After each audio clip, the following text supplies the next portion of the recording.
saya tahu bahwa Allah maju berperang ganti kita. Jadi jadikan saudara dan saya lebih dari para pemenang. Mari, jangan takut akan apapun. Perlindungannya sempurna. Jangan sumber kekuatan kita. Dengan pujian ini bersama. Katakan, let's go. Meskipun musuh di depanku, rintangan menghadang langkahku, tahu sungguh Engkau bersamaku. Beribu rebah di sisiku, berlaksa di sisi kananku. Tahu janjimu, Engkau bersamaku. Yang percaya katakan, oh takkan pernah goyah keyakinanku pada dirimu, Yesus Tuhanku. Tiada yang seperti dirimu. Kaulah kuatku, kebanggaanku, gunung batu dan keselamatanku. Kuat tanganmu, perlindunganmu, Kaulah Allah, sumber kemenanganku. Oh yeah.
Benar ya Tuhan, Engkaulah Yesus Tuhan Raja kami, satu-satunya yang kami sembah Tuhan, dengan segenap hati kami, dengan segenap akal budi kami Tuhan, dengan segenap hidup kami. Saat ini Tuhan, kami datang ke hadirat kami, ke hadirat-Mu Tuhan. Kami mau rendahkan hati kami di hadapan-Mu.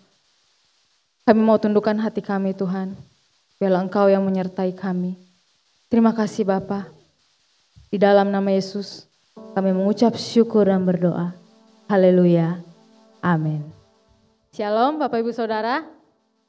Boleh sapa kanan kirinya, kasih senyuman biar sukacita di antara kita saling mengalir. Puji nama Tuhan.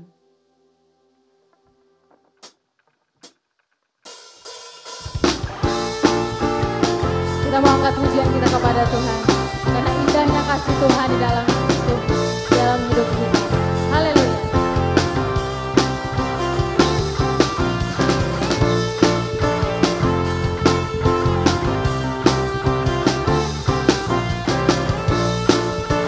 Sangat pujian ini kepada Tuhan.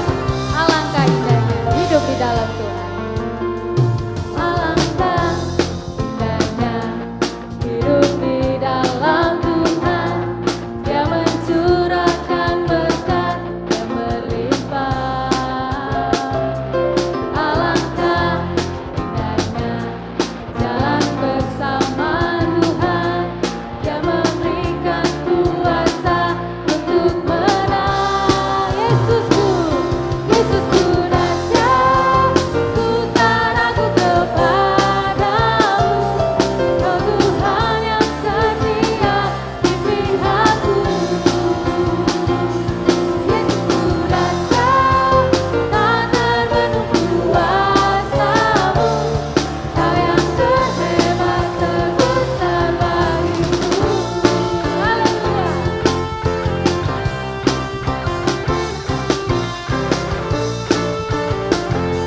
Kita angkat pujian ini lagi kepada Tuhan.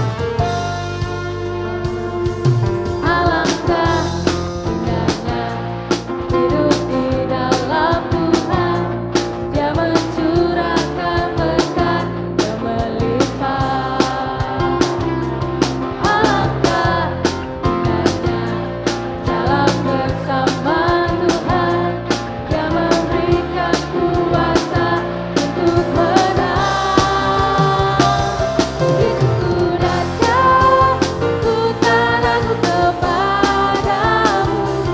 Kau Tuhan yang setia di pihakku. Yesusku dahsyat, tak terbendung kuasa-Mu. Kau yang terhebat, terbesar bagiku. Yesus dahsyat, ku tak ragu kepadamu. Kau Tuhan yang setia di pihakku.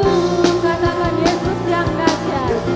Dahsyat, tak terbendung kuasa-Mu. Kau yang terhebat, terbesar bagiku. Katakan Yesus dahsyat. Yesusku dahsyat, Ku tak ragu kepadamu. Kau Tuhan yang setia di pihakku. Yesus dahsyat, Yesusku dahsyat, tak terbendung kuasa-Mu. Kau yang terhebat, terbesar bagiku. Yesus dahsyat, ku tak ragu kepadamu. Kau Tuhan yang setia di pihakku. Yesusku dahsyat, tak terbendung kuasa-Mu. Kau yang terhebat, terbesar bagiku. Katakan Kau yang terhebat, Kau yang terbesar, Kau yang terbesar, Kau yang terhebat, terbesar bagiku.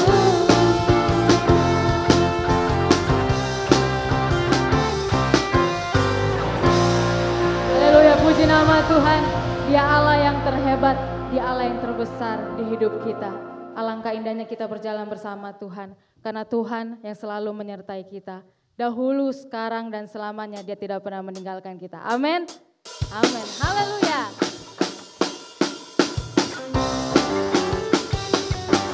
Kita angkat pujian kepada Tuhan. Karena Dia Allah yang menyertai kita. Dahulu, sekarang, dan selamanya. Kau gunung batuku Tuhan. Kau gunung batuku.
batu kita. Kau gunung batuku dan kau kota bentengku, tak aku ragu. Kau menjamin hidupku, katakan kau keselamatanku dan kau yang membelaku, tak aku takut. Kuasamu di dalamku, walau badai menerpa di dalam hidupku ini. Namun takkanku Tuhan, mengangkatku tinggi. Kau Tuhan yang pernah, kau pernah dijaga. Dahulu, sekarang, selamanya, janjimu tak berubah. Kau Alfa dan Omega, awal dan akhir. Semesta alam memuja Engkau Tuhan yang benar.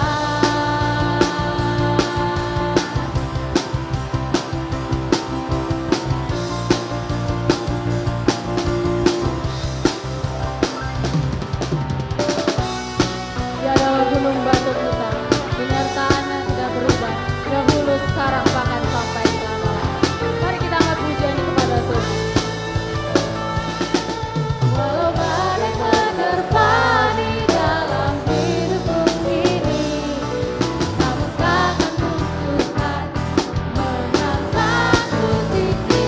Tuhan yang benar, tak pernah dijaga.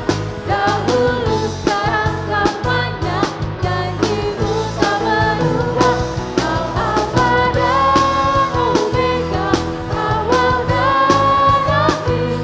Semesta alam memuja Engkau Tuhan yang benar. Semesta alam memuja, semesta alam memuja, semesta alam memuja Engkau Tuhan yang benar.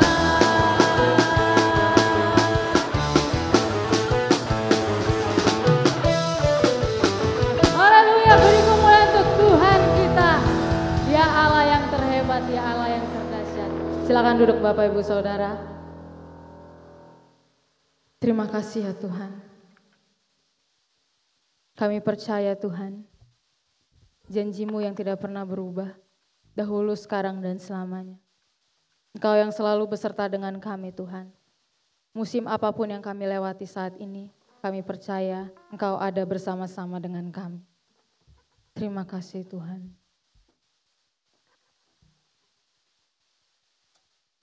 Haleluya.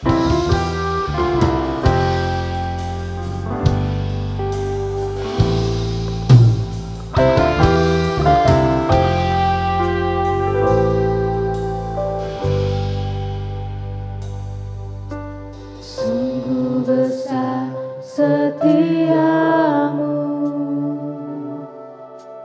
Kau nyatakan bagiku. Kau Bapa yang selalu mengerti isi hatiku. Kemuliaan-Mu Kau janjikan, aku tetap percaya. Ku percaya janji-Mu ajaib, terukir dalam kehidupanku. Ku berserah di dalam kekuatan-Mu. Ku percaya.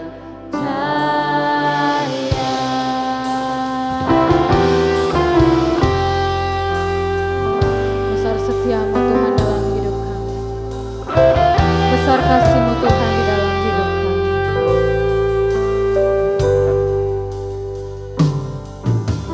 Sungguh besar setiamu, Kau nyatakan bagiku. Kau Bapa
undang Bapak Ibu Saudara untuk bangkit berdiri. Kita katakan, tak akan ku takut, tak akan ku gentar, Kaulah imanku, Kaulah Tuhanku, tak akan ku ragukan kebaikan-Mu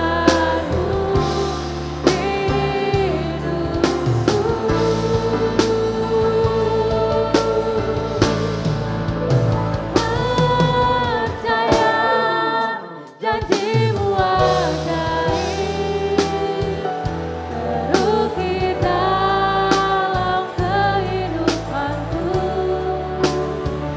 Ku berserah di dalam kekuatan-Mu, tanyakan segalanya bagiku. Ku percaya janji-Mu ajaib, terukir dalam kehidupanku. Ku berserah di dalam kekuatan-Mu. Ku percaya, ku berserah di dalam kekuatan-Mu. Ku percaya,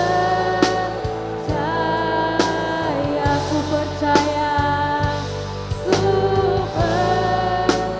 percaya, ku percaya, ku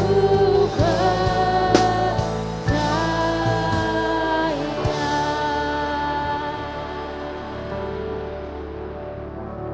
Kami berdiri di hadapan-Mu pada pagi hari ini Bapa.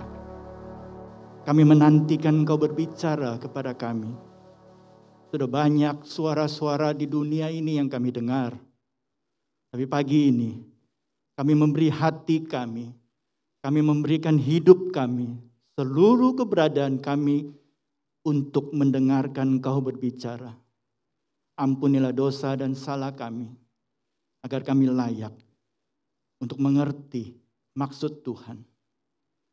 Juga ampunilah hamba-Mu agar layak menjadi juru bicara-Mu pada pagi hari ini. Di dalam nama Tuhan Yesus Kristus kami sambut firman Tuhan bagi kami semua. Amin. Puji Tuhan. Silakan duduk jemaat yang Tuhan kasihi.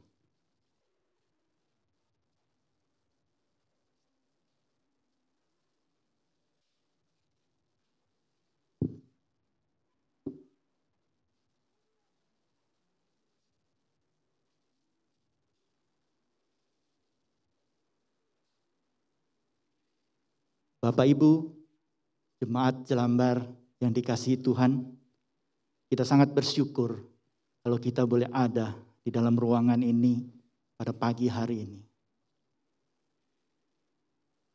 Bapak Ibu Saudaraku yang kekasih, kalimat yang cukup sering kita dengar, bahkan sering kita ucapkan dalam kalangan umat Kristiani adalah Allah beserta kita.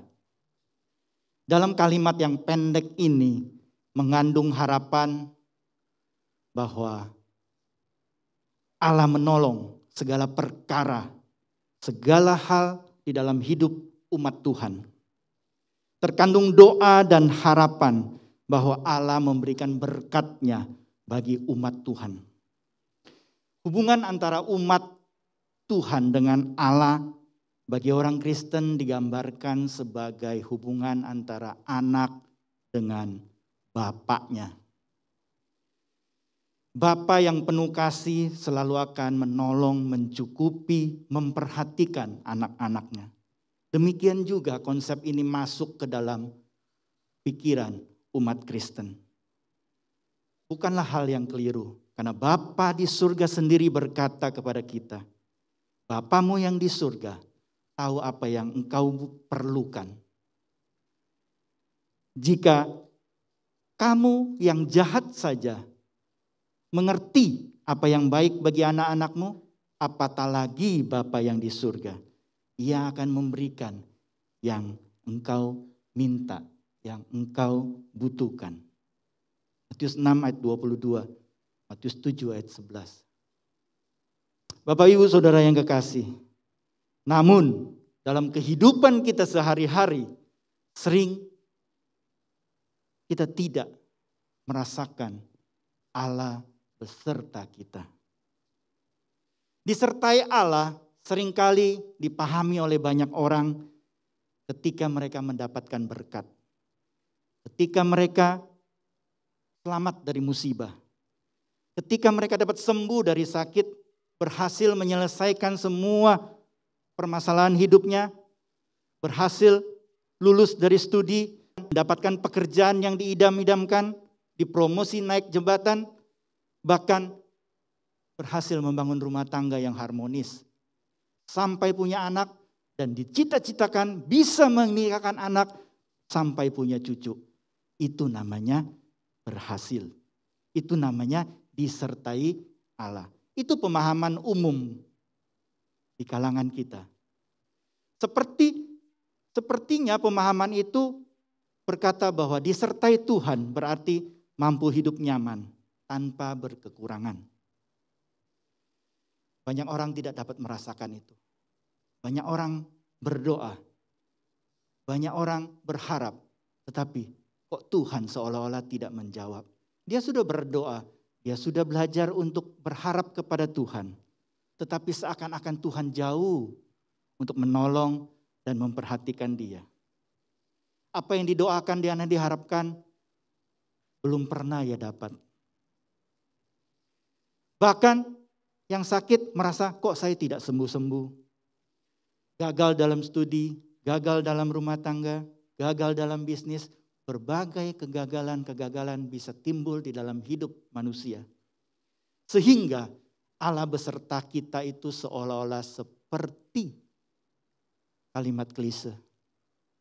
Kalimat yang tidak bermakna. Apakah kita pernah merasakan hal demikian? Bapak Ibu Saudaraku yang kekasih. Raja Daud menyaksikan tentang integritas Allah dan pertolongan kehadiran Allah di dalam hidupnya. Melalui syair-syair yang ia tulis di dalam Mazmur 139.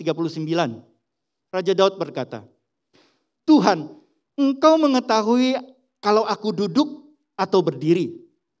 Engkau mengerti pikiranku dari jauh.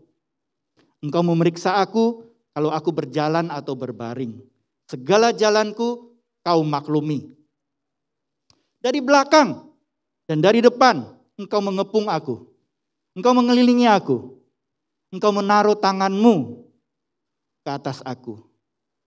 Kemana aku akan pergi menjauhi rohmu? Kemana aku dapat lari dari hadapanmu? Jika aku menaiki langit, engkau di sana. Jika aku menaruh tempat tidurku di dunia orang mati, di situ pun engkau. Jika aku terbang dengan sayap fajar dan membuat kediaman di ujung laut, juga di sana tanganmu menuntun aku dan tangan kananmu memegang aku. Daud mengungkapkan kemanapun ia menjauh dari Tuhan, ia menemukan kehadiran Tuhan. Bahkan Bapak Ibu Saudaraku sekalian, ia dapat mengatakan sekalipun aku di dalam lembah kekelaman, gadamu dan tongkatmu, itulah yang menghibur aku. Sekalipun aku dalam kesulitan yang besar, di dalam lembah yang gelap, engkau besertaku. Mazmur 23 ayat 4. Apa yang ditulis oleh Raja Daud ini bukanlah hayalan. Bukanlah imajinasi Raja Daud, tetapi merupakan kesaksian bahwa Allah menyertai dia di dalam setiap unsur aspek kehidupannya. Raja Daud dapat disebut sebagai raja yang berhasil memimpin bangsanya. Kemenangan demi kemenangan dalam perang didapat oleh Raja Daud melawan bangsa-bangsa yang menjadi musuh Israel. Daud berhasil dalam perjalanannya sebab Tuhan menyertai dia. Menjadi pertanyaan, sebenarnya apa rahasia Daud sukses? Bapak Ibu Saudaraku yang kekasih, firman Tuhan memberitakan kepada kita. Tentang Daud, Allah berkata, aku telah mendapat Daud bin Isai, seorang yang berkenan di hatiku dan melakukan segala kehendakku. Kisah Rasul 13 ayat 22. Sama seperti ketika Tuhan Yesus dibaptis, lalu ada suara dari langit berkata, inilah anakku yang kukasihi, kepadanya aku berkenan. Demikianlah Daud berkenan di hati Tuhan, sehingga dapat dikatakan ia berhasil di dalam segala perjalanannya. Allah telah memberikan ketetapan dan hukum kepada bangsa Israel. Apa hukum dan ketetapannya? Yaitu bahwa berkat bagi bangsa Israel yang mendengarkan suara Tuhan dengan baik-baik dan melakukannya dengan setia. Sering kita mendengarkan kalimat demikian. Segala berkat akan datang kepadamu dan menjadi bagianmu. Diberkatilah engkau di kota, diberkatilah engkau di ladang. Diberkatilah buah kandunganmu, hasil bumimu, hasil ternakmu. Diberkatilah bekalmu, tempat adonanmu. Dan diberkatilah. Janji ini diberikan kepada Israel dengan satu syarat. Yaitu apabila engkau mendengarkan perintah Tuhan Allahmu dan lakukan dengan setia. Semua itu bisa kita baca di dalam Ulangan 28 ayat 1 sampai 14. Allah akan memberikan berkat bila umatnya mendengarkan perintah Tuhan dan dengan setia melakukannya. Sebaliknya, kita akan mendengar dan kita akan dapat membaca. Terkutuklah engkau di kota, terkutuklah engkau di ladang. Terkutuklah bekalmu dan tempat adonanmu. Terkutuklah buah kandunganmu, hasil bumimu, anak lembu sapimu, kandungan kambing dombamu. Terkutuklah, terkutuklah, dan terkutuklah. Kenapa? Karena mereka tidak mendengarkan perintah-perintah Tuhan dan tidak melakukan kehendak Tuhan dengan setia. Kita dapat melihat perjalanan bangsa Israel bahwa keberhasilan akan datang kepada mereka apabila mereka setia melakukan perintah Tuhan. Sebaliknya, kita akan membaca keterpurukan dialami oleh bangsa Israel. Kekalahan dalam peperangan, ditindas dan dibuang karena kalah oleh musuh. Karena mereka mulai melenceng dari Tuhan. Karena mereka mulai tidak mendengar suara Tuhan. Karena mereka tidak melakukan kehendak Tuhan. Sehingga mereka berada dalam keterpurukan. Hal ini menunjukkan bahwa penyertaan Tuhan bersyarat bagi bangsa Israel. Bapak Ibu saudaraku yang kekasih, sama halnya seperti pada zaman kerajaan Israel, ada seorang raja bernama Raja Ahab. Dikatakan oleh Alkitab bahwa Raja Ahab ini melakukan apa yang jahat di mata Tuhan. Lebih jahat daripada pendahulunya. 1 Raja-Raja 16 ayat 30. Oleh sebab itu Tuhan memberikan hukuman bagi Raja Ahab dan seluruh rakyat Israel pada saat itu. Mereka akan mengalami kekeringan, tidak ada hujan, sehingga panen gagal, tidak mendapatkan bahan makanan. Tetapi cerita selanjutnya, Nabi Elia sebagai Nabi Tuhan dan abdi Tuhan dipelihara oleh Tuhan di Sungai Kerit dan dipelihara oleh burung gagak yang disuruh Tuhan untuk memberi makan kepada Nabi Elia. Bapak Ibu saudaraku yang kekasih, coba kita berpikir dari mana seekor burung gagak mendapatkan roti dan daging. Manakala seluruh wilayah negeri itu berada di dalam kekeringan. Tidak ada air, tidak ada panen, tidak ada gandum, tidak ada bahan-bahan untuk dibuat roti. Tetapi Tuhan melakukan hal yang ajaib di dalam kehidupan Elia. Dia terpelihara dengan sejahtera. Dia terlepas daripada kesulitan, kekeringan yang melanda negeri itu. Karena dipelihara Tuhan dan disertai Tuhan. Di sini merupakan satu kesaksian yang nyata dalam Alkitab bahwa Allah menyertai orang yang berkenan kepada Tuhan. Contoh lain kita bisa melihat Bapak Abraham. Bapak Abraham, leluhur bangsa Israel yang juga kita kenal sebagai Bapak orang beriman. Ketika Abraham diminta Tuhan untuk mengorbankan anaknya yang tunggal. Maksud saya anaknya yang ia kasihi. Yaitu Ishak. Firman Tuhan berkata kepada dia, ambillah anakmu yang tunggal itu yang engkau kasihi. Kita harus memahami bahwa tunggal di sini di dalam firman Tuhan, anak perjanjian adalah anak Ishak. Yang satu-satunya anak Abraham yang bernama Ishak. Yang satu-satunya itu yang Abraham kasihi, yaitu Ishak. Pergilah ke tanah Moria dan persembahkanlah dia di sana sebagai korban bakaran pada salah satu gunung yang akan kutunjukkan kepadamu. Bapak Ibu Saudaraku yang kekasih, kita mengerti bahwa Abraham dijanjikan memiliki keturunan yang jauh lebih banyak seperti pasir di lautan dan bintang-bintang di langit. Tetapi masa tuanya dia menantikan kedatangan janji Tuhan itu tidak kunjung tiba. Sampai satu saat di usianya yang ke-100 dia mendapatkan Ishak, anak perjanjian itu. Setelah anak ini mulai remaja atau pemuda, kenapa Tuhan meminta untuk dikorbankan? Bapak Ibu Saudaraku yang kekasih, kita harus pahami bahwa biasanya orang Israel itu memberikan korban bakaran itu adalah menyembelih domba. Tetapi kenapa Tuhan meminta anaknya yang ia kasihi, yaitu Ishak? Bapak Ibu Saudaraku yang kekasih, kita melihat Abraham adalah orang yang setia. Dia dipanggil keluar dari tanah keluarganya, tanahnya yang subur dan nyaman di tanah Ur, dipanggil keluar tanpa dia bertanya, siapa, kemanakah Tuhan aku akan pergi? Tuhan hanya berkata, pergilah ke tempat yang akan kutunjukkan kepadamu. Dengan ketaatan Abraham telah melakukan perintah Tuhan.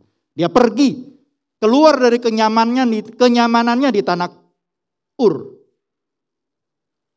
Meninggalkan sanak saudaranya, meninggalkan rumah bapaknya, dia pergi mengikuti perintah Tuhan.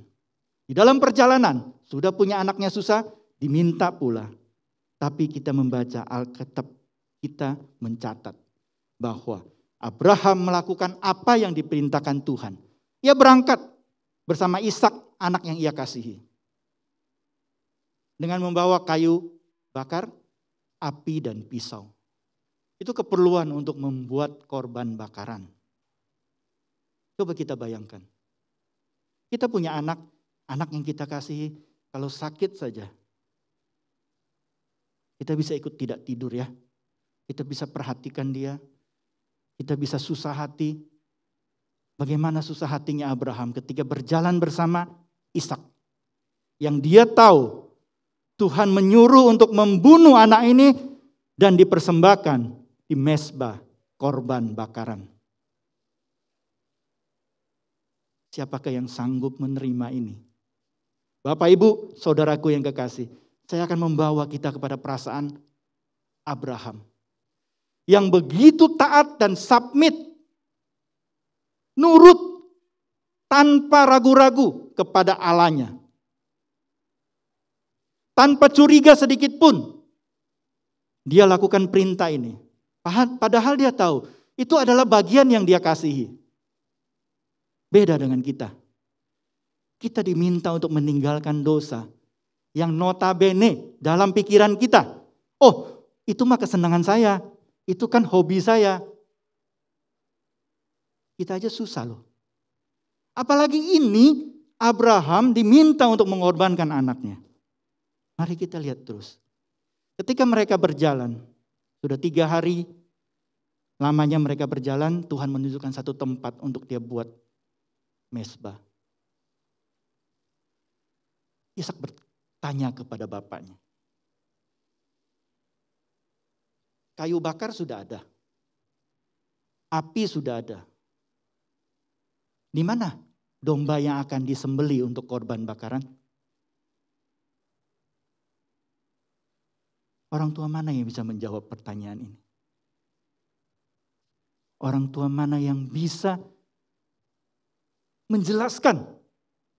Padahal dia tahu di dalam perjalanan itu.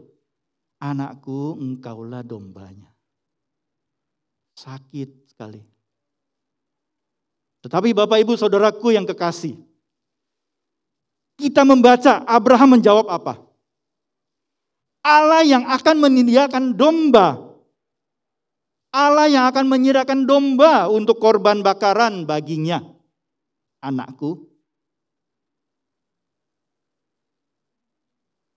Kalimat ini tidak bisa timbul kalau orang tidak bergaul dengan Tuhan. Kalimat ini tidak bisa timbul kalau dia tidak dekat dengan Tuhan.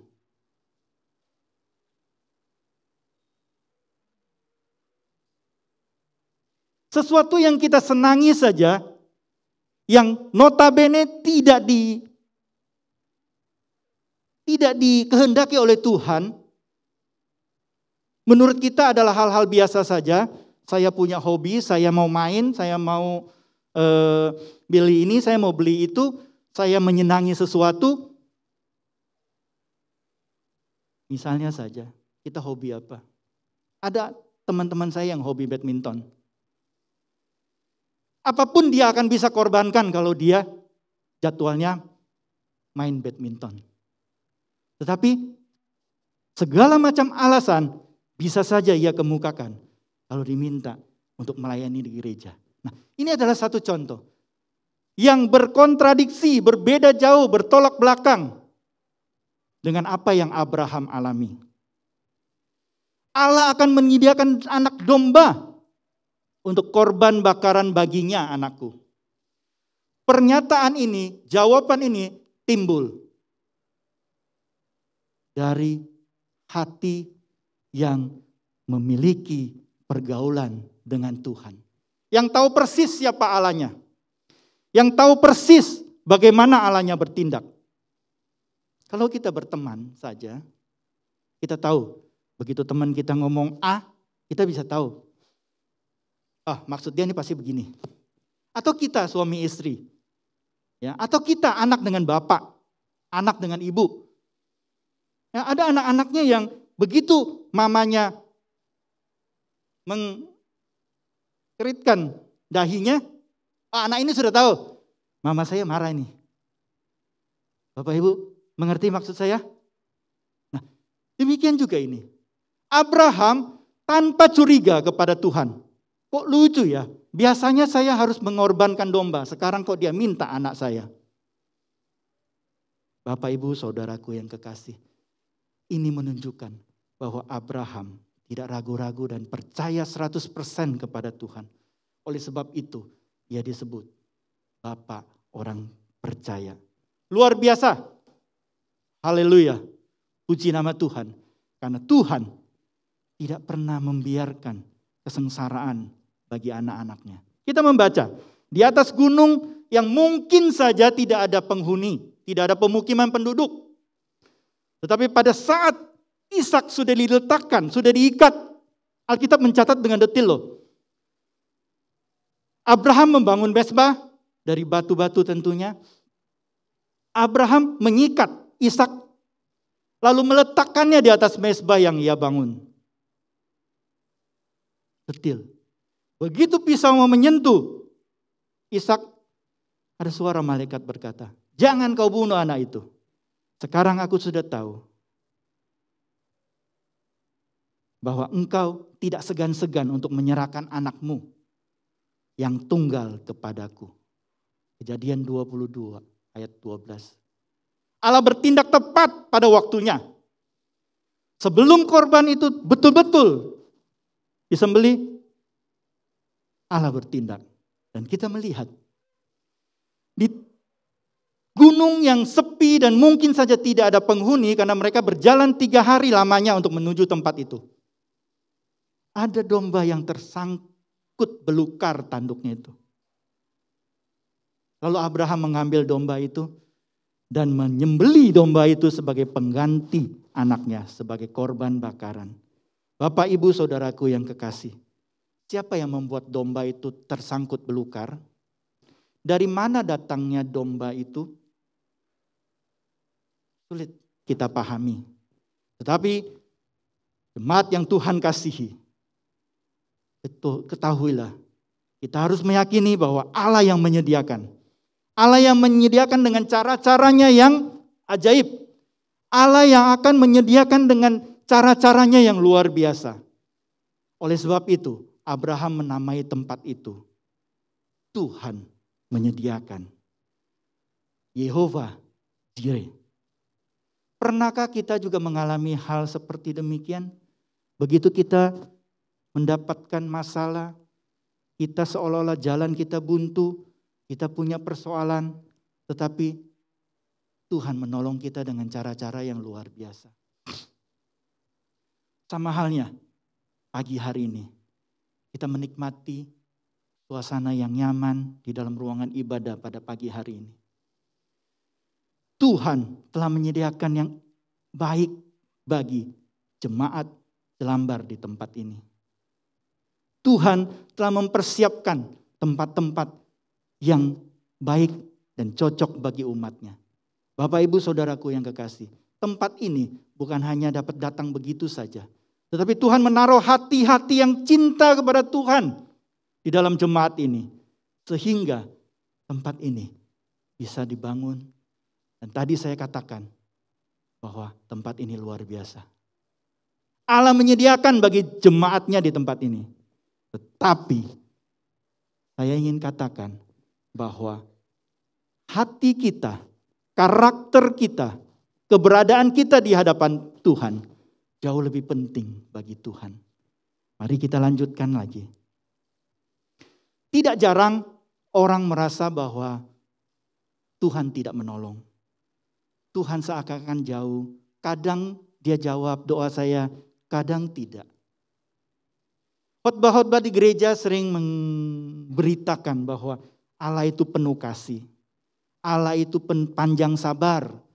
Allah itu selalu memperhatikan umatnya. Betul dan tidak salah. Dan memang tidak sedikit orang juga yang merasakan hal demikian. Disertai Tuhan. Lalu mengapa ada orang yang tidak dapat merasakan Jehovah Jireh? Ada orang yang tidak merasakan pemeliharaan dan penyertaan Tuhan. Ada orang yang berada di dalam keterpurukan. Apakah Tuhan telah lalai menolong kita? Tidak, saudaraku. Tuhan tidak lalai menepati janjinya.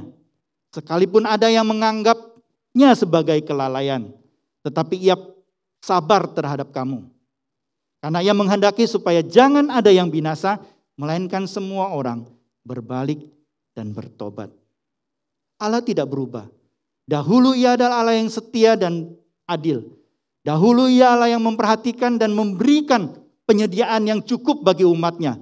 Kita membaca dan kita mengikuti historis atau sejarah bangsa Israel.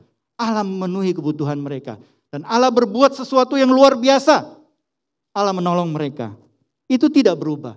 Sampai saat ini pun Allah tetap setia dan adil. Penuh kasih. Maka dari itu kita harus belajar apa sebabnya.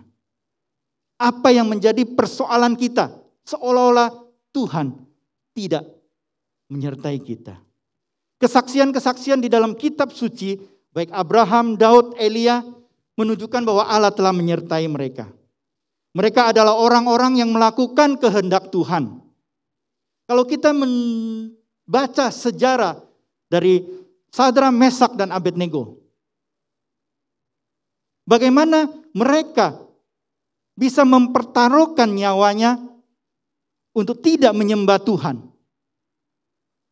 Ketika, saya pernah katakan bahwa ketika Sadrak, Mesak, dan Abednego diminta untuk menyembah patung yang dibuat oleh Nebukadnezar, mereka menolak.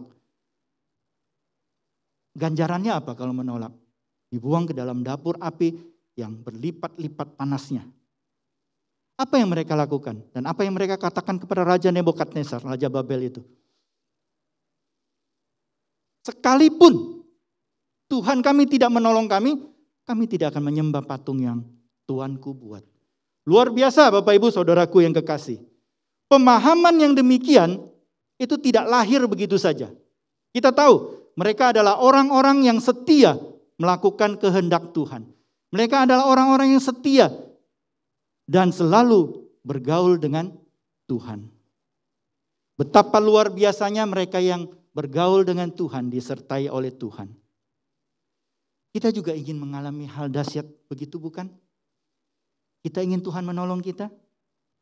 Pertanyaannya, apa kita layak untuk disertai Tuhan? Apa kita sudah layak untuk menerima berkat-berkat yang Allah sediakan bagi kita? Ini persoalan bagi kita. Tadi saya katakan bahwa penyertaan Allah adalah bersyarat. Loh, kok bisa begitu? Apakah seolah-olah Tuhan berdagang? Atau kita harus berdagang dengan Tuhan? Ya, kalau saya begini, maka Tuhan harus buat begini buat saya. Kalau saya mau diberkati, maka saya harus taat. Itu bukan soal persyaratan dalam transaksional. Bapak, Ibu, Saudaraku yang kekasih. Kita harus memahami Allah yang kita sembah, Elohim Yahweh, Allah Abraham, Ishak dan Yakub adalah Allah yang punya tatanan. Dia berkarakter kasih dan adil. Di dalam segala tindakan Allah, dia tidak dapat mengingkari karakternya. Kalau dia Allah yang kasih, dia akan memenuhi. Tapi di balik itu, dia juga punya tatanan, dia punya hukum. Bahwa setiap orang yang bergaul dengan Allah dan dekat dengan Tuhan, itu bukanlah orang yang berdosa. Karena orang yang berdosa, gelap tidak dapat bersatu dengan terang. Yang kudus tidak dapat bersatu dengan yang najis. Itulah tatanan yang Allah punya. Dan kita harus pahami Bapak Ibu Saudaraku yang kekasih. Bahwa Allah tidak pernah menyukai dosa. Hakikat Allah adalah kudus. Yang kudus tidak dapat bersatu bergabung dengan yang najis. Yang kudus tidak dapat bergabung dengan yang berdosa. Ketika Saul tidak melakukan perintah Allah dengan tepat. Waktu ia berperang melawan musuh bangsa Israel. Saul tidak melakukan persis seperti yang diperintahkan Allah. Akibatnya ditolak Tuhan. Karena tidak melakukan dengan setia apa yang Tuhan perintahkan. Bapak Ibu Saudaraku yang kekasih. Orang yang ingin hidup disertai Tuhan. Haruslah mereka yang hidup tidak berdosa. Jadi syarat disertai Tuhan tidak boleh berbuat dosa. Kita ingin menikmati berkat-berkat Allah. Tentunya kita betul-betul harus menjaga hidup kita. Karena Tuhan tidak dapat berjalan dengan orang yang berdosa. Tapi kita berkata, Pak, saya rajin ke gereja. Saya bukan orang yang jahat. Saya baik. Bahkan saya juga banyak menolong orang. Bahkan saya memberikan juga sedekah atau memperhatikan orang susah. Saya bukan termasuk orang yang melakukan pelanggaran moral kok. Saya tidak korupsi. Saya juga tidak merebut suami orang. Saya tidak mengambil istri orang. Saya hidupnya baik-baik saja. Bapak, Ibu, Saudara yang kekasih, kita harus periksa hati kita. Sikap kita, hidup kita. Yang Tuhan inginkan bukanlah hanya melakukan hukum. Karena ada ayat yang berkata bahwa hidup keagamaanmu harus lebih baik daripada ahli Taurat dan orang Farisi. Kita tahu ahli Taurat dan orang Farisi adalah orang yang ketat melakukan hukum Taurat. Tetapi kita harus lebih daripada itu. Artinya standar hidup kita bukan hanya hukum-hukum moral. Standar hidup kita adalah Tuhan Yesus sendiri. Dengan kata lain, apakah yang saya lakukan sudah sesuai dengan kehendak Tuhan? Di luar kehendak Tuhan berarti meleset. Dosa kita pahami sebagai kemelesetan. Kemelesetan terhadap kehendak Tuhan, tidak tepat sasaran seperti yang Tuhan mau. Itu kita tidak berkenan. Ini menjadi hal yang tidak mudah bagi kita. Karena kita berkata, Tuhan tidak kelihatan. Di mana dia? Bagaimana saya bisa tahu kehendaknya? Orang yang kita kelihatan saja belum tahu. Belum tentu kita tahu persis. Orang yang tidur setiap hari di samping kita, suami kita atau istri kita pun tidak tahu maksud hatinya yang terdalam. Kadang dia bikin kopi, tapi ngaduknya dengan kesal. Ya, untung tidak kasih garam. Ya, kita tidak tahu. Lalu kita berkata, bagaimana saya bisa berkenan kepada Tuhan? Bagaimana saya bisa melakukan kehendak Tuhan?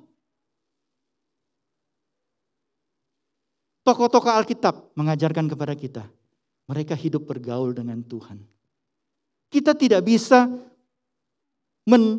breakdown atau list apa-apa yang harus kita lakukan supaya sesuai dengan firman Tuhan. Tetapi kita dapat bergaul dengan Tuhan, kita dapat berinteraksi dengan Tuhan. Dengan cara kita menemukan Tuhan dalam hidup kita. Ada banyak cara yang bisa kita tempuh. Kita bisa menemukan Tuhan lewat doa.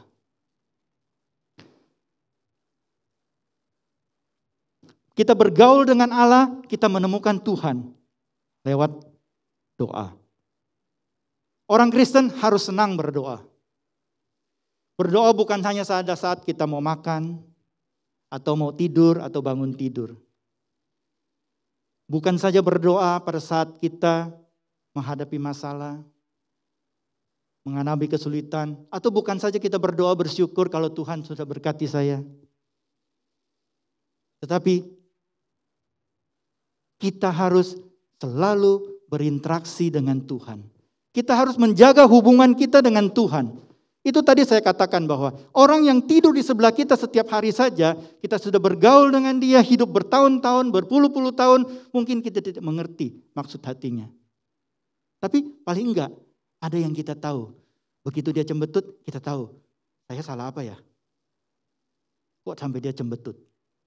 Itu contoh di dalam kehidupan kita. Bapak Ibu Saudara yang kekasih, bagaimana dengan Tuhan? Bagaimana kita bisa mengerti kalau kita tidak bergaul akrab dengan Tuhan. Bergaul akrab dengan Tuhan bisa melalui doa.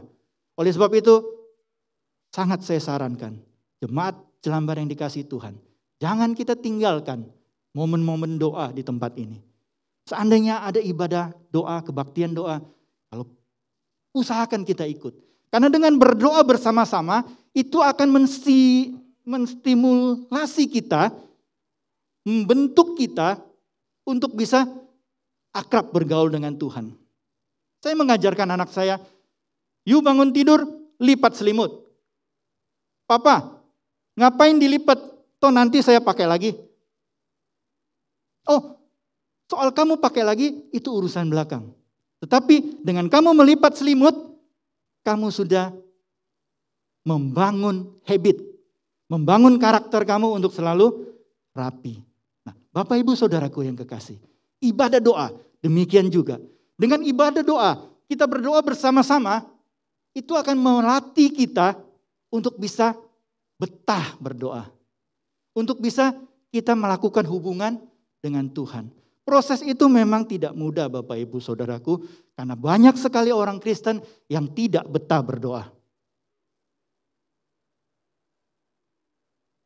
Bapak Ibu Saudaraku yang kekasih, banyak sekali orang Kristen yang berdoa 5 menit sudah cukup. 3 menit, aduh sudah lama banget. Tetapi untuk bisa bergaul dengan Tuhan, tidak ada rumus lain. Kecuali kita harus dekat dengan Tuhan, berkomunikasi dengan Tuhan. Saya pernah katakan bahwa kita harus memiliki waktu jeda. Selain kita punya waktu teduh, di dalam hidup kita, setiap hari kita berdoa, kita punya waktu doa yang ketat, kita juga harus punya waktu jeda. Artinya apa? Setiap saat kita bisa berhubungan dengan Tuhan. Waktu jeda itu apa? Pada saat kita menghadapi hidup kita yang nyata, baik di kantor, di tempat dagang, dimanapun kita, di sekolah, kita harus punya waktu jeda dengan Tuhan. Begitu kita berhadapan dengan sesuatu, kita langsung konekkan kita dengan Tuhan. Tuhan, apakah ini benar? Apakah ini berkenan di hatimu? Pada saat kita dimaki orang, kalau kita lupakan waktu jeda, kita bisa maki balik dia. Betul? Sangat betul. Tetapi kalau kita punya waktu jeda, kita melatih diri kita untuk selalu kontak dengan Tuhan. Percaya dengan saya, kita diludahin orang pun, kita bisa berkata, biarin. Orang GILA, biarin. Karena Tuhan berkata, tahan, stop, kamu tidak boleh emosi. Bapak Ibu Saudaraku yang kekasih, ini tidak bisa timbul begitu saja. Sama halnya Abraham tidak bisa berkata, Allah yang akan menyediakan anak domba untuk korban bakaran baginya. Kalau dia tidak bergaul dengan Allah. Demikian pula Sadrak, Mesak dan Abednego tidak bisa berkata bahwa sekalipun Tuhan tidak menolong saya tidak akan menyembah patung yang Tuanku buat. Tidak bisa, takut mati. Takut susah. Tetapi kalau bergaul dengan Allah, tidak ada keraguan sedikit pun. Tidak ada kecurigaan sedikit pun terhadap Tuhan. Sehingga kita bisa dikatakan berkenan di hati Tuhan. Dan kita tahu apa yang Tuhan kehendaki di dalam hidup kita. Anggap saja pada pagi hari ini merupakan titik start awal. Kita mulai dengan doa. Kita betul-betul berjuang supaya kita memiliki hubungan yang khusus dengan Tuhan. Sehingga kita bisa tahu, oh Tuhan kalau saya berkata demikian, oh kalau saya berbuat demikian, Tuhan tidak senang. Sebab tujuan kita, hidup kita hanya menyenangkan Tuhan. Sampai kita masuk kepada satu tahap seperti yang Rasul Paulus katakan, hidupku bukan aku lagi, tetapi biar Kristus yang hidup di dalam aku. Saudara mau diberkati, saudara mau disertai Tuhan, saudara mau hidup nyaman sebagai anak-anak Tuhan, jangan khawatir Bapak Ibu Saudaraku yang kekasih. Karena berkat yang besar telah Allah berikan kepada kita orang percaya. Tuhan tidak merancang kesengsaraan dan Tuhan tidak merancang penderitaan bagi umatnya. Yang membuat kita terasa tidak ditolong Tuhan. Karena dosa dan pelanggaran kita. Karena kita tidak berkenan di hati Tuhan. Oleh sebab itu, saya mengajak kita semua pada pagi hari ini. Mari kita kejar keberkenanan kita di hadapan Tuhan. Kita kejar kehendak Tuhan di dalam hidup kita. Apapun yang kita lakukan, apapun yang kita kerjakan, apapun profesi kita, Tuhan sudah menyediakan berkat bagi kita. Tinggal kita mau berkenan atau tidak. Satu lagi, semuanya bisa terjadi di dalam hidup kita. Semuanya bisa mungkin hadir dalam hidup kita. Baik itu kesulitan yang mengenakan maupun kejadian yang tidak mengenakan. Percayalah, Allah turut bekerja di dalam segala hal. Dia bisa bekerja dengan segala hal yang dahsyat dan luar biasa. Tugas kita hanya berkenan di hati Tuhan. Saya mau memberikan satu poin. Kalau kita punya anak yang begitu menyenangi kita, kalau kita punya anak yang begitu pas dengan hati kita, melakukan apa yang kita senangi, saudara bisa bayangkan betapa berbunga-bunganya kita. Demikian juga kita kepada Allah. Kalau kita menjadi kesukaan Tuhan, kalau kita berkenan di hadapan Tuhan, percayalah, berkat adalah kecil. Berkat sudah disiapkan oleh Tuhan. Penyertaan Allah tidak pernah lalai. Amin untuk firman Tuhan. Mari kita tunduk kepala dan kita berdoa. Bapa di surga, kami bersyukur kepadamu. Karena pagi hari ini, Engkau menolong kami dan mengajar kami. Ampunilah dosa dan kemelesetan kami. Ampunilah kami kalau kami kurang memperhatikan dan mengutamakan Tuhan. Kalau kami hanya berfokus pada hidup kami sendiri, ampunilah kami. Bapa yang penuh kasih dan penuh belas kasihan, Bapa di surga, Engkau menolong kami agar hidup kami selanjutnya dapat kami perjuangkan untuk tetap berkenan di hadapan-Mu. Biar Roh Kudus yang ada dalam hati kami menolong kami sebagai pengingat kami agar kami tetap berjalan di dalam track-Mu. Terima kasih Bapa. Bapa di surga, dalam kesempatan ini hamba-Mu berdoa untuk jemaat di tempat ini. Kiranya Allah berkati. Hamba berdoa untuk seluruh pelayan-pelayan di tempat ini. Tuhan berkati Gembala Sidang, Tante Popi yang kami kasihi. Berikut semua jajarannya. Terima kasih Bapa. Di dalam nama Tuhan Yesus Kristus kami berdoa. Amin. Puji Tuhan. Tuhan memberkati, saya serahkan kepada yang bertugas.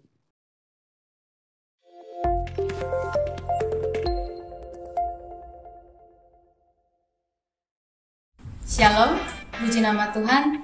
Tidak terasa kita telah sampai pada minggu terakhir bulan November. Dan saat ini mari kita bersama-sama mendengarkan pengumuman untuk minggu ini.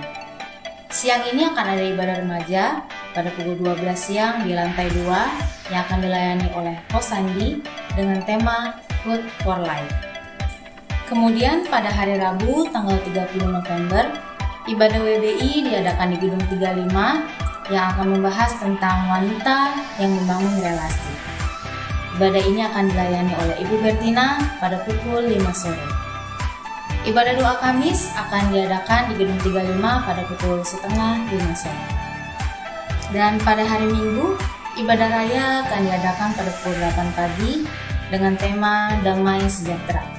Ibadah ini akan disertai dengan perjamuan kudus. Bagi setiap jemaat yang akan hadir dalam ibadah, wajib melakukan registrasi melalui link yang akan dibagikan dari WhatsApp GBI Jelambar Timur. Dan pada pukul 10 siang, ibadah anak akan dilakukan di lantai 2 dengan tema I Am Safe. Dan jemaat Tuhan dapat mengikuti program Baca Alkitab setiap hari melalui akun YouTube GBI Jelambar Timur. Dan saat ini kita akan memasuki kitab Yakobus. Puji Tuhan. Sebentar lagi kita akan merayakan hari kelahiran Tuhan kita. Dan biarlah setiap kita dapat mempersiapkan diri untuk mengikuti rangkaian ibadah Natal. Untuk ibadah Natal sekolah minggu diadakan pada tanggal 18 Desember pukul 4 sore di Gedung 52. Biarlah setiap kita dapat mempersiapkan anak-anak untuk dapat mengikuti ibadah Natal sekolah minggu dengan sukacita. Dan ibadah raya Natal akan diadakan pada tanggal 25 Desember di Gedung 52, dan ibadah ini akan dilakukan 2 sesi, yaitu sesi pertama pada pukul 3 sore dan sesi kedua pada pukul 6 sore. Dan jemaat Tuhan dapat melakukan pendaftaran untuk ibadah raya Natal pada bulan Desember. Demikian pengumuman untuk minggu ini. Biarlah kita tetap teguh di dalam Tuhan dan damai sejahtera Allah selalu menyertai kita. Tuhan Yesus memberkati.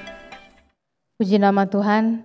Biarlah setiap kita yang mendengarkan firman Tuhan pada hari ini menjadi pelaku-pelaku firman, dan biarlah setiap kita terus tetap berserah dan berharap hanya kepada Tuhan.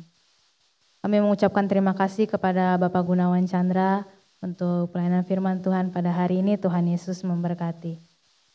Dan pertama-tama saya ingin menyapa untuk jemaat yang baru pertama kali hadir pada hari ini. Apakah ada?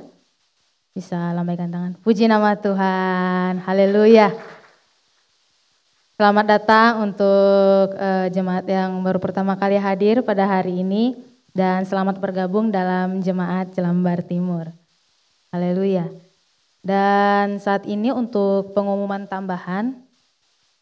Saat ibadah selesai nanti untuk Bapak Ibu yang bisa turun dengan tangga, harap turun terlebih dahulu. Dan untuk jemaat Tuhan yang membutuhkan lift untuk turun, mohon menunggu dan turun belakangan karena saat ini liftnya sedang trouble. Jadi Bapak Ibu yang bisa menggunakan tangga, nanti setelah selesai ibadah dapat turun terlebih dahulu. Dan untuk yang membutuhkan lift harap menunggu sebentar. Dan setelah nanti yang turun tangga sudah selesai, baru nanti yang jemaat yang membutuhkan lift dapat turun setelah itu. Itu saja pengumumannya, dan saat ini kita akan memberikan persembahan. Korban syukur kita yang pertama untuk operasional gereja, Dan persembahan kedua untuk memperlengkapi gedung gereja. Dan bagi jemaat yang mengikuti ibadah secara online dapat memberikan persembahan lewat nomor rekening yang tertera di layar dan dapat melakukan scan barcode untuk yang tertera di layar berikut ini. Kita akan memberikan persembahan, kita bersama-sama satukan hati kita untuk berdoa. Terima kasih Tuhan untuk penyertaan-Mu Tuhan setiap kami, setiap harinya Tuhan. Kami bersyukur Tuhan karena Engkau Allah yang tidak pernah meninggalkan kami Tuhan. Dahulu, sekarang, bahkan sampai selama-lamanya. Dan saat ini Tuhan kami akan memberikan korban syukur kami Tuhan yang terbaik dari yang kami punya. Biarlah Tuhan yang memberkati persembahan ini Tuhan agar berguna untuk alat kerajaan-Mu di tempat ini. Terima kasih Bapa, di dalam nama Yesus kami mengucap syukur dan berdoa. Haleluya. Amin.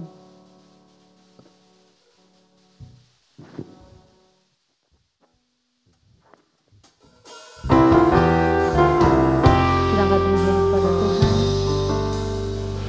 Sungguh besar setiamu di dalam hidup kami.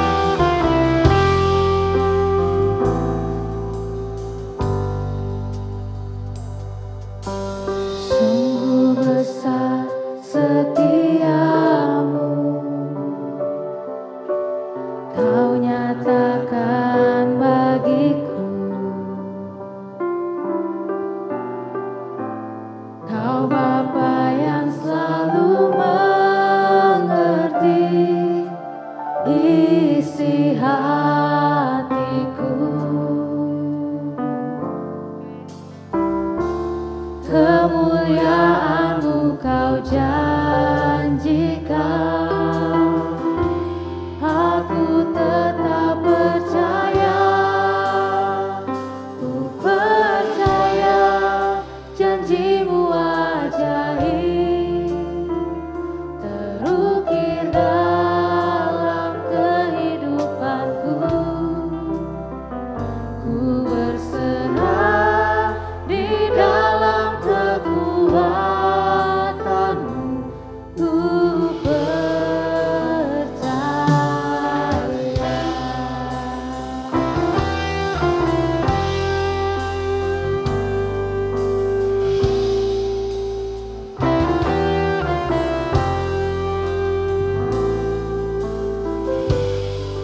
sungguh besar setiamu, sungguh besar setiamu, Kau nyatakan bagiku. Kau Bapa yang selalu mengerti isi hatiku. Kemuliaan-Mu Kau janjikan, aku tetap percaya. Ku percaya janji-Mu ajaib,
aturkan di hadapan-Mu pada akhir ibadah kami hari ini.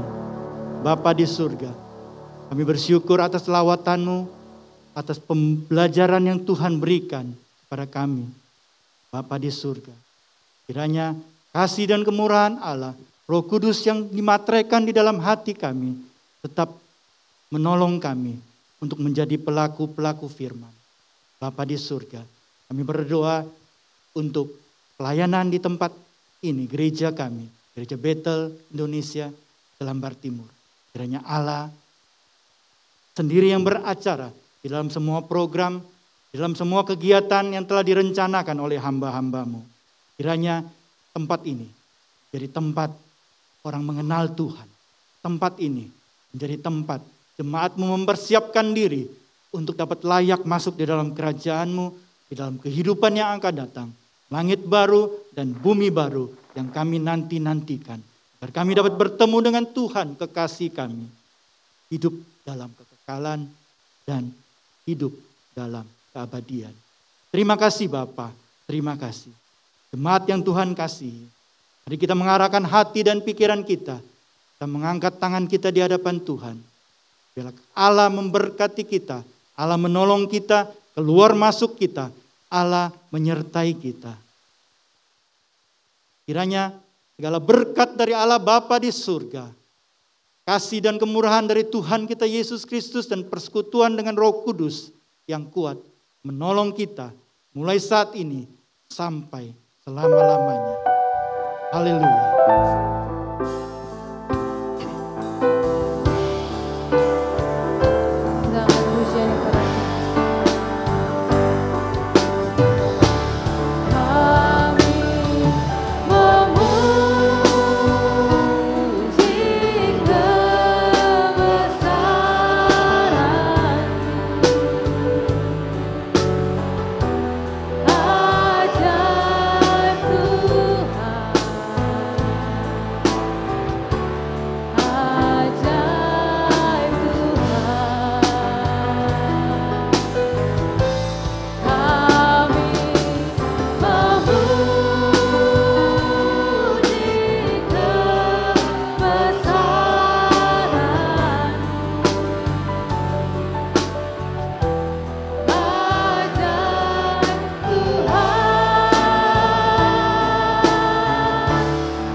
Berkatilah kita semua. Demikianlah ibadah kita berakhir. Satu hal yang saya tahu bahwa Allah maju berperang ganti kita. Jadi jadikan saudara dan saya lebih dari para pemenang. Mari, jangan takut akan apapun. Sebab perlindungannya sempurna. Jangan sumber kekuatan kita. Dengan pujian ini bersama. Katakan, let's go. Meskipun musuh di depanku, rintangan menghadang langkahku, tahu sungguh Engkau bersamaku.